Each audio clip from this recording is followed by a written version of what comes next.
الصلاة والسلام على أشرف خلق الله أجمعين سيدنا محمد وعلى آله وصحبه وسلم.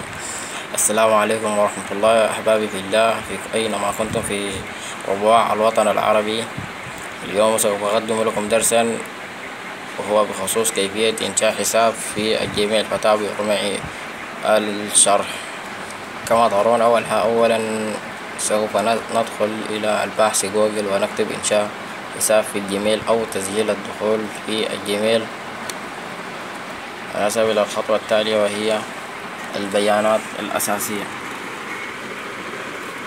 كما ترون أولا يطلب منك الاسم الأول، الاسم الثاني كما ترون، ثم اختيار اسم المستخدم، مثلا ياسر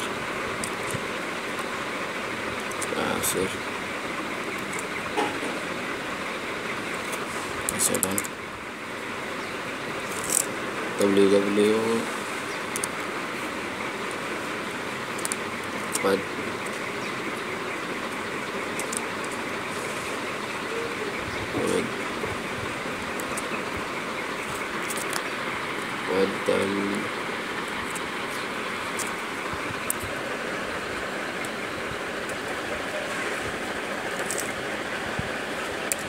النور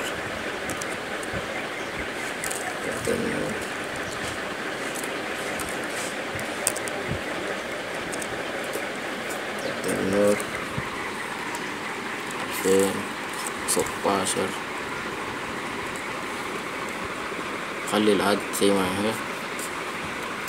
كلمة المرور قال لك يمكنك استخدام 8 أحرف على الأقل، يعني 8 من 8 وفوق بالحروف. مثلا اسمك بالإنجليزي على الحدود 8 أحرف فيما فوق. مثلا أنا النور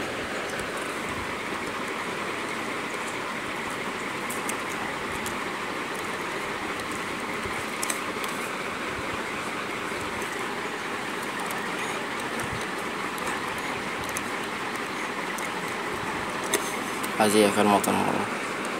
وهذه تاريخ الميلاد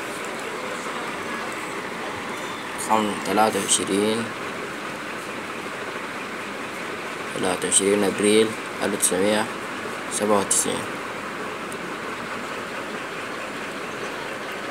نذهب إلى الجنس ذكر.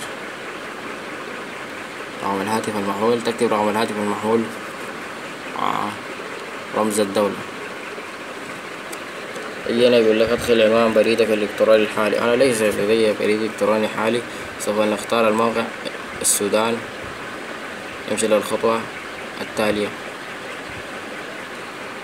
يديك الشروط والبنود والخصوصيات. نعمل وافق على الشروط والبنود.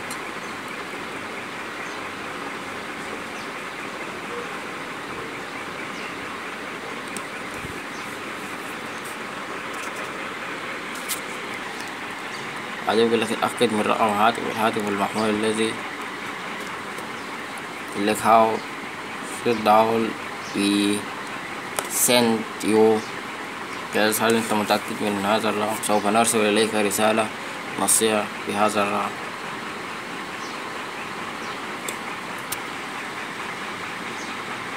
الآن أرسلوا رسالة نصية إلى هذا الرقم. الآن أرسلوا رسالة إلى هذا الرقم، سوف أطلع عليها بعد هذا الفاصل.